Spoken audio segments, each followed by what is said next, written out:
Selamat datang di channel ini. Video ini adalah video pertama dari seri video mengenai sistem operasi. Nah, pada pertemuan kali ini kita akan membahas jenis-jenis hardware atau perangkat keras yang ada di dalam sebuah komputer.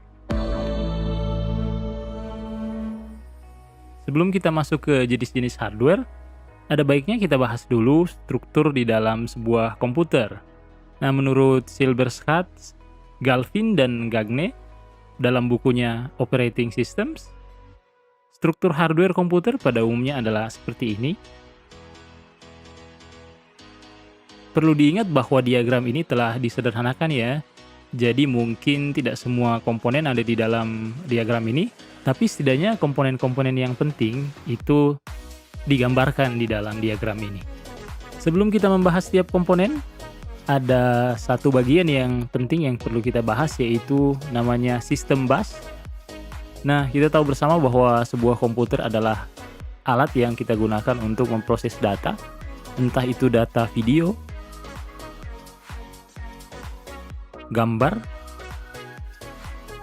dokumen, ataupun yang lainnya. Sehingga sebuah komputer tentu saja wajib memiliki alat transportasi untuk memindahkan data-data yang diproses ini dari satu komponen ke komponen lainnya. Nah, inilah fungsi dari sistem bus.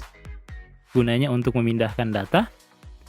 Ya, mungkin itulah kenapa dia diberi nama bus. Karena mirip dengan bus yang kita gunakan atau bis ya, yang kita gunakan sebagai alat transportasi. Jadi data dari CPU ke memori misalnya ataupun ke hard disk itu semuanya akan lewat dalam sistem bus. Nah, selanjutnya kita bahas setiap komponen. Yang pertama yang paling penting adalah CPU atau Central Processing Unit. Komponen ini boleh dibilang adalah otak dari sebuah komputer karena CPU adalah komponen yang bertanggung jawab untuk melakukan pemrosesan data. Selanjutnya, erat kaitannya dengan CPU yaitu memori bagi CPU untuk bekerja. Ini biasanya disebut sebagai RAM atau Random Access Memory.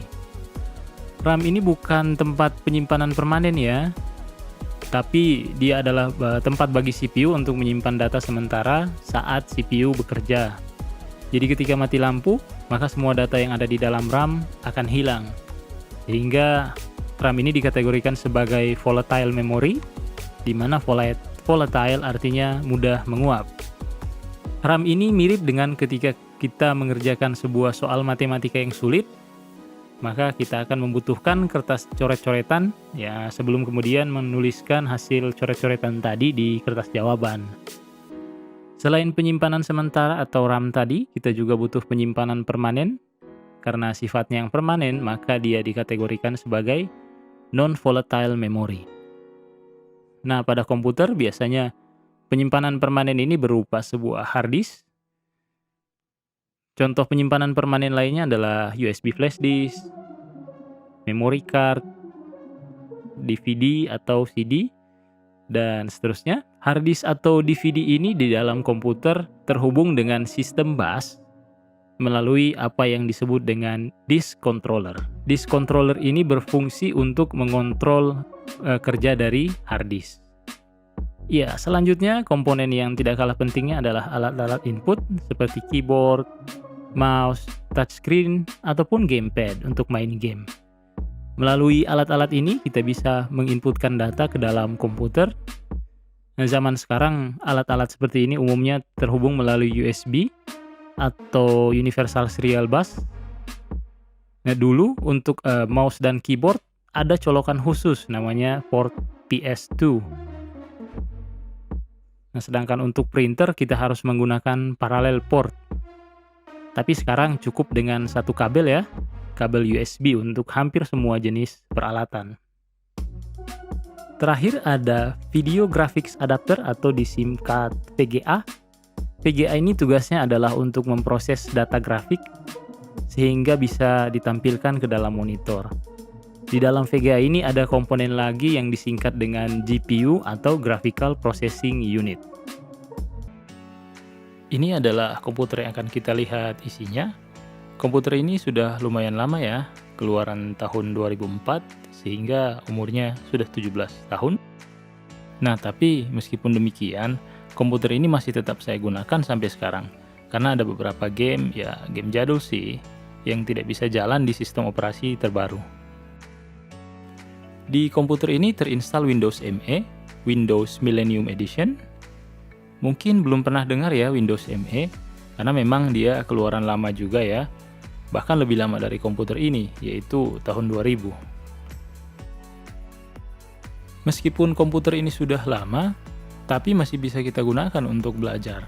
Karena isinya kurang lebih tidak jauh beda dengan komputer zaman sekarang ya, komponen-komponennya. Dan bisa kita gunakan untuk belajar sedikit tentang sejarah komputer. Oke, kalau dari segi spesifikasi, komputer ini menggunakan prosesor AMD Athlon 64 2800 Plus, jadi sudah 64 bit. Tapi ini masih single core, belum dual core ya. Kemudian memorinya atau RAM besarnya 128 MB, bukan GB ya. Jadi sangat-sangat kecil untuk ukuran zaman sekarang. Sekarang laptop biasanya dijual dengan RAM minimal 4 GB. Nah, yang ada di sini cuma 128 MB. Jadi 32 kali lipat dari memori yang ada di sini. Harddisknya juga cuma 40 GB. Kalau sekarang minimal laptop itu punya harddisk 500 GB, sehingga 12 kali lebih banyak. Kemudian dari segi VGA, komputer ini menggunakan NVIDIA GeForce 440MX dengan RAM yang hanya 64 MB. Yuk kita cek komponennya. Yang pertama adalah power supply. Komponen ini bertugas untuk memberikan suplai daya listrik kepada seluruh komponen komputer. Jadi tegangan PLN kan kalau di Indonesia itu 220 volt. Ini akan diturunkan menjadi beberapa tegangan tertentu. Seperti yang kita lihat ada 5 volt, 12 volt, minus 5 volt, dan seterusnya. Itulah sebabnya ada banyak kabel ya yang keluar dari power supply ini.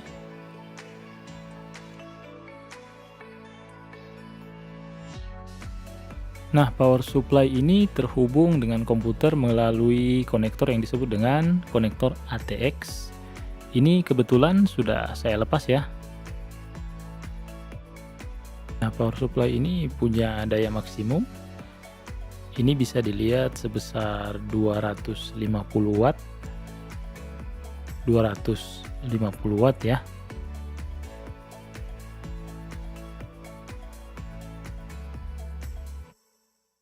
Ini tergolong rendah.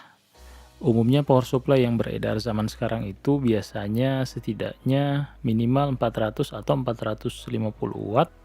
Pada umumnya 450 watt ini sudah cukup, tapi kalau kita memasang banyak peralatan tambahan, terutama VGA high-end ya, maka kita akan butuh power supply dengan kapasitas lebih besar, 750 watt atau bahkan lebih. Oh iya, pada video sebelumnya kita sempat membahas tentang sistem bus. Nah, kalau di sini yang mana sih sistem bus itu? Jadi di dalam komputer umumnya chip yang mengontrol sistem bus itu terbagi menjadi dua, yaitu North Bridge dan South Bridge.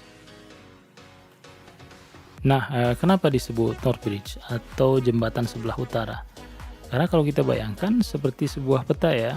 Pada umumnya peta itu memiliki petunjuk arah utara dan itu biasanya menghadap ke atas seperti ini ya. Sehingga boleh dibilang North Bridge ini disebut sebagai jembatan penghubung sebelah utara karena memang posisinya secara fisik berada di sebelah utara ya. Dan ini berada di sebelah selatan. Ya, North Bridge ini tugasnya untuk menghubungkan CPU ke komponen-komponen yang berkecepatan tinggi seperti VGA dan RAM.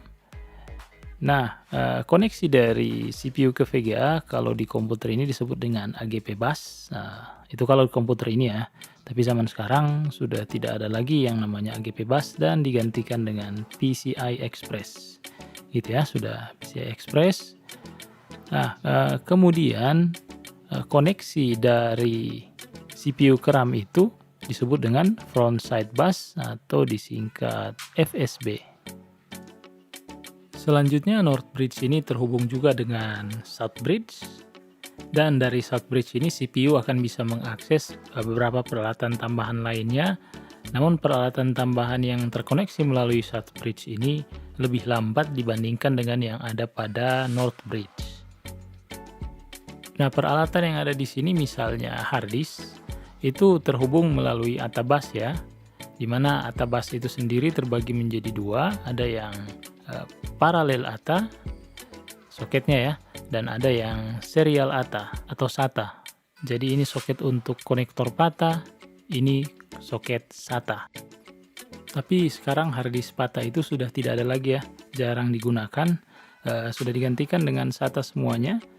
Motherboard ini kebetulan mendukung PATA dan SATA, gitu ya. Kemudian Southbridge ini terhubung juga dengan beberapa peralatan lain seperti network card.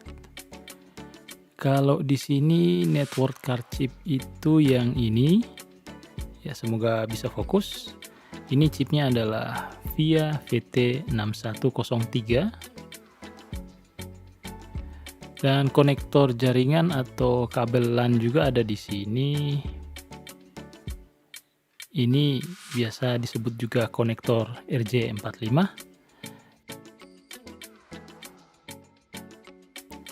Selain itu, kita juga bisa menambahkan peralatan lain melalui slot PCI yang ini ya. Ada 3 slot PCI, itu semuanya terhubung ke Southbridge. Dan tidak lupa konektor USB itu terhubung juga dengan Southbridge. Di sini konektor USB-nya di belakang ada 4 ya. 4 konektor USB. Ya, ada satu lagi konektor di sini, sudah jadul sekali ya. Ini adalah floppy disk atau disket. Sekarang sudah punah, tapi meskipun demikian sekarang simbolnya masih sering digunakan sebagai ikon untuk tombol save di beberapa software. Kebetulan saya juga punya sebuah motherboard lain. Ini prosesornya Pentium 4 ya. Jadi kalau di sini Northbridge-nya itu yang ini dan Southbridge-nya yang ini. Dari segi peralatan kurang lebih sama saja, cuman bedanya ini tidak punya slot SATA. Yang ada itu cuma konektor PATA ya, konektor PATA dan floppy disk. Jadi ini generasinya lebih lama dari motherboard yang tadi karena tidak memiliki slot SATA gitu. Ini prosesornya masih terpasang di sini ya. Coba copot dulu.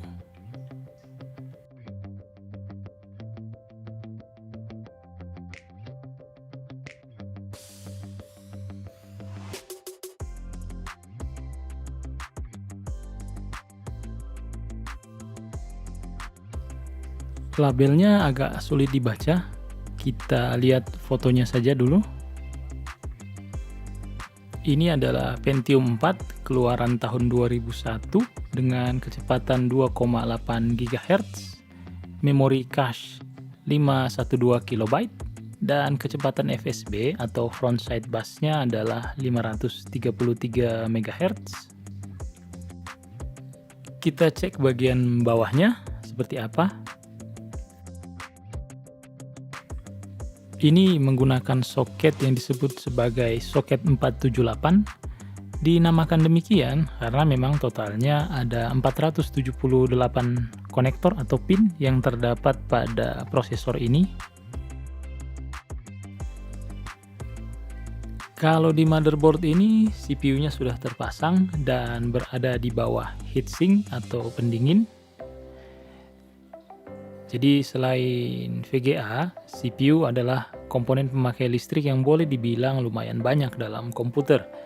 Sehingga harus dipasang kipas agar dia tidak kepanasan saat bekerja.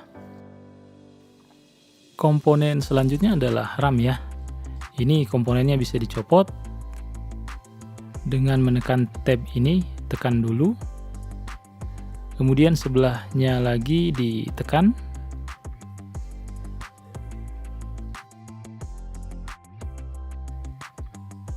Ini RAM-nya ya. Sayangnya labelnya sudah copot. Nah, ukurannya bisa kita lihat di belakang.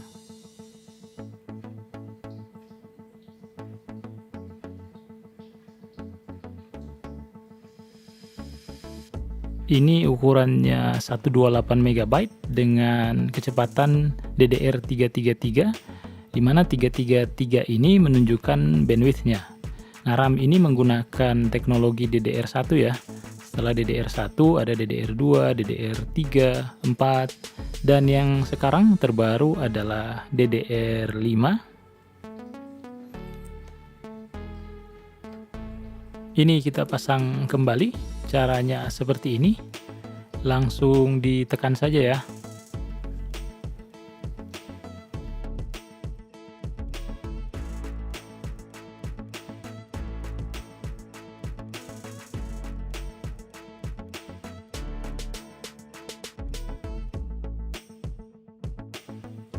Selanjutnya di sini ada harddisk ya.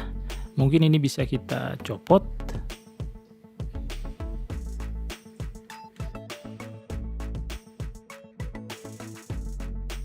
Agak sulit ini karena terhalang dengan VGA. VGA-nya harus kita copot dulu.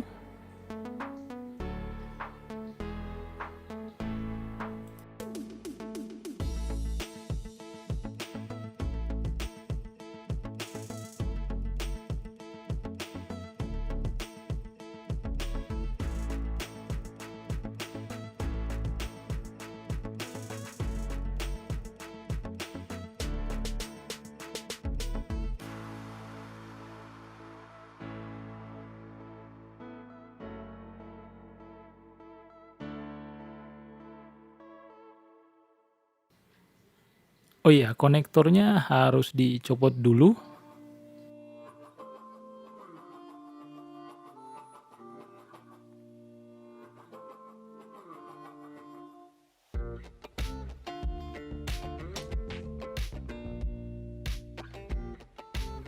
Ini harddisknya, mereknya adalah Seagate Barracuda 40 GB. Kemudian ada angka 7200, itu artinya RPM-nya, sehingga kecepatan piringan dalam harddisk ini adalah sebanyak 7200 kali putaran per menit, dan semakin tinggi RPM-nya semakin cepat harddisknya. 7200 ini standar sih. Kemudian ada beberapa konektor di sini ya, ada konektor PATA dan power. Selain harddisk tadi, kita juga punya CD-ROM ya. Ini konektornya juga masih menggunakan PATA. Dia terhubung ke sini ya, di motherboard. Komponen selanjutnya adalah VGA. Ini VGA-nya adalah Nvidia, tapi bisa dilihat kipasnya Intel. Nah, ini karena kipasnya yang asli itu sudah kemasukan debu ya, sehingga macet, dan akhirnya saya ganti dengan kipas prosesor atau kipas CPU. Ini tipenya adalah Nvidia GeForce 440MX dengan memori 64 MB. Sebenarnya komputer ini punya VGA onboard atau VGA bawaan, tetapi dia kurang kencang untuk main game, sehingga saya tambahkan VGA ini untuk main game. Sama seperti VGA, komputer ini punya sound card internal ya. Kualitasnya lumayan sih, tapi tetap lebih bagus sound card dedicated seperti ini. Dan ini sebenarnya modelnya tidak seperti ini sudah saya modifikasi agar kualitasnya bisa lebih bagus lagi. Ini tipenya adalah Sound Blaster Audigi SE. Terakhir di sini kita melihat ada sebuah baterai ya. Baterai ini digunakan sebagai sumber daya bagi jam internal komputer, sehingga jamnya tidak akan direset ketika komputer dimatikan. Ini sering disebut sebagai baterai BIOS atau baterai CMOS, karena dia juga punya fungsi lain, yaitu sebagai sumber daya bagi memori yang menyimpan pengaturan BIOS. Nah, ketika baterai ini habis, maka setiap kali colokan dicabut, konsekuensinya jam komputer dan pengaturan BIOS atau CMOS akan direset atau terhapus. Baterai BIOS ini lumayan awet, biasanya bertahun-tahun baru akan habis. Nah, kali ini kita akan membahas sedikit tentang komponen-komponen yang ada dalam laptop. Ini adalah laptop yang akan kita cek isinya. Laptop ini keluaran tahun 2014, jadi sudah 6 tahun ya. Tipenya adalah Lenovo G4070. Prosesornya Core i5 generasi keempat. Ini dual core dengan kecepatan 2,4 GHz. Nah, sebagai perbandingan, tahun 2020 ini generasi CPU Intel yang terbaru adalah generasi ke-10. Jadi ini sudah beda 6 generasi CPU-nya. Meskipun sudah 6 tahun, ini masih lumayan cepat untuk sekedar coding atau main game yang ringan-ringan, karena RAM-nya sudah saya tambah dari 4 GB menjadi 8 GB, dan harddisknya yang semula itu harddisk biasa diganti menjadi SSD dengan kapasitas 256 GB. Bagi teman-teman yang belum tahu, SSD adalah singkatan dari Solid State Drive. Nah, tergantung dari harddisknya itu sendiri, dia kurang lebih bisa 5-20 kali lebih cepat daripada harddisk biasa. Nah, kenapa bisa lebih cepat? Karena harddisk biasa itu menggunakan piringan magnetik untuk menyimpan data, dan ada headnya ya, untuk membaca atau menulis data. Nah, piringannya ini berputar dan headnya akan bergerak ke sana kemari untuk mengakses data. Proses pergerakan inilah yang akan membuat dia lebih lambat. Sedangkan kalau SSD, teknologi yang digunakan di dalamnya itu mirip dengan yang dipakai pada sebuah flash disk, tapi versi yang lebih cepat lagi ya. Sehingga tidak ada pergerakan mekanik di situ yang pada akhirnya akan membuat proses pengaksesan data jauh lebih cepat daripada harddisk biasa. Nah, kelemahannya adalah harganya tentu saja lebih mahal daripada harddisk biasa untuk kapasitas yang sama. Ini adalah mainboardnya, dan bisa dilihat komponennya lebih kecil-kecil daripada yang ada di komputer biasa. CPU-nya itu yang ini berada di bawah heatsink atau pendingin ya. Kemudian ada satu lagi komponen yang terhubung dengan heatsink yang sama. Yang ini adalah VGA ATI Radeon seri M230 buatan AMD. Nah, sebenarnya di dalam chip CPU yang ini, Core i5, sudah ada juga VGA internal. Cuma memang performanya agak kurang kalau untuk main game, sehingga saat itu saya mencari laptop dengan VGA tambahan. Nah, untuk laptop yang lama, permasalahannya biasanya berada di bagian sini ya. Biasanya ada banyak debu yang menempel pada kipas dan heatsink, sehingga CPU kepanasan. Jadi sesekali ini harus dicek juga, dicopot, dan dibersihkan jika perlu. Ini kita copot dulu. Cara melepasnya bisa berbeda-beda tiap laptop ya, tapi pada intinya sama saja sih. Cukup melepas skrup yang terpasang pada kipas, dan kemudian kita copot kabel kipas yang terpasang pada motherboard.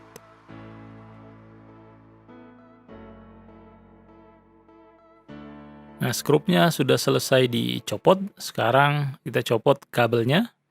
Ini harus hati-hati. Bagian dalam ini perlu dibersihkan ya. Saya sendiri biasanya membersihkannya menggunakan cotton bud. Kemudian kalau terlalu lama tidak dibersihkan, bagian ini biasanya tersumbat juga. Sudah mulai ada debu di sini, bisa kita lihat pada bagian bawah. Saya pernah melihat beberapa kasus di mana bagian ini penuh dengan debu, saking penuhnya sehingga udara panasnya tidak bisa keluar. Dan akhirnya CPU-nya kepanasan. Nah, gejalanya kalau kepanasan biasanya laptop suka mati sendiri ketika CPU-nya bekerja berat seperti kalau kita main game. Kemudian untuk Node Bridge, nah, untuk CPU Intel seri ini yang Core i5 generasi keempat itu sudah diintegrasikan dalam CPU-nya sendiri. Dan short bridge-nya juga tidak kelihatan. Kayaknya ada di sisi sebelah atau sisi atas ya. Jadi di balik ini masih ada banyak komponen. Cuman ini tidak saya bongkar lagi karena sudah saya lem gara-gara terlalu sering dibongkar. Jadi ada casingnya yang rusak sehingga harus dilem. Dan akhirnya sekarang sulit dibongkar lagi pada bagian atasnya. Komponen selanjutnya adalah RAM. Kita coba copot ya. Caranya kedua pengait yang di samping ini ditekan sampai dia lepas. Ini mereknya Kingston. Ukurannya tidak tercantum, mungkin sudah copot ya. Tapi ini RAM ukurannya 8 GB dan jenisnya masih DDR3. Ini kalau kita bandingkan dengan RAM dari komputer desktop yang tadi, kurang lebih ukurannya setengah dari RAM untuk komputer desktop. Kita coba pasang lagi. Caranya mudah, tinggal dimasukkan ke slotnya. Ini kalau kebalik tidak bisa ya. Dimasukkan kemudian ditekan sampai ada bunyi klik. Ya, satu lagi, ya, ini DVD-nya harusnya ada di sini, tapi sudah saya copot. Ya, ini DVD-nya. Ini sudah saya gantikan dengan hard disk menggunakan alat yang namanya HDD Caddy, sehingga totalnya ada 2 hard disk di dalam laptop ini. Saya lepas dulu HDD Caddy-nya.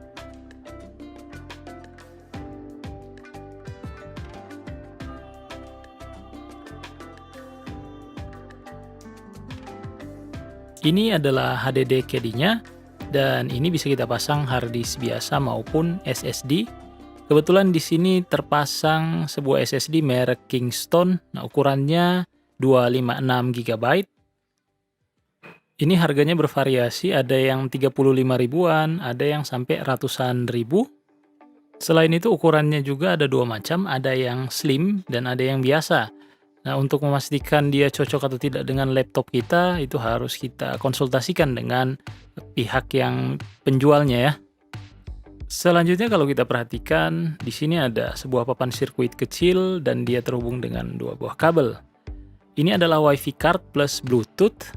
Ini adalah kabel antena ya, di mana antenanya terpasang dekat layar. Kita bongkar dulu ya. Ini adalah kedua kabel yang tadi, dan salah satunya itu menuju ke sini. Ini adalah antena pertama ya. Dan satu lagi itu ke atas. Kita lihat ini adalah antena kedua. Jadi di laptop ini ada 2 antena WiFi-nya. Untuk layarnya itu sendiri dia terhubung melalui sebuah kabel. Nama konektornya adalah konektor EDP, Embedded Display Port. Nah, generasi sebelumnya nama konektornya adalah LVDS. Nah, jenis-jenis konektor yang sudah saya sampaikan tadi itu bisa kita lihat lebih detail di website ini, laptopscreen.com. Linknya nanti akan saya taruh di deskripsi. Tapi bisa dilihat bahwa konektor EDP itu sendiri ada 2 macam ya. Ada yang 30 pin, bentuknya seperti ini. Ini untuk resolusi sampai Full HD ya, Full HD. Jadi konektor EDP itu ada sejak tahun 2014. Kemudian ada juga konektor EDP yang 40 pin, dan yang 40 pin itu ada 2 macam juga ya. Ada yang touch, ada yang QHD plus gitu ya. Jadi ini kalau yang touch otomatis digunakan untuk layar yang ada touchscreen-nya, sedangkan yang QHD plus itu digunakan untuk resolusi QHD dan ke atas ya, atau bahkan 4K. Kemudian di sini disampaikan bahwa konektor 40 pin untuk touch itu tidak bisa ditukar dengan yang 40 pin QHD gitu. Meskipun konektornya sama tapi tidak boleh ditukar karena ada pinnya yang berbeda. Kemudian untuk laptop yang keluaran yang sebelum 2014 itu menggunakan konektor LVDS ya. Cuman di sini tidak ditampilkan seperti apa. Kita bisa searching ya. Konektor LVDS image. Ya, tampilannya kurang lebih seperti ini. Jadi ini beda dengan EDP tadi. Nah, sayang sekali untuk bagian atas dari laptop ini tidak bisa saya bongkar karena sudah terlanjur saya lem. Jadi ya komponen yang ada di atas juga itu sendiri sih tidak terlalu banyak yang menarik ya. Adanya cuman keyboard dan touchpad dan beberapa komponen motherboard. Jadi ya tidak apa-apa lah kalau kita tidak bahas itu. Oke, sekian dulu video kali ini, semoga bermanfaat. Pada video selanjutnya kita akan lanjut ke materi mengenai struktur sistem operasi.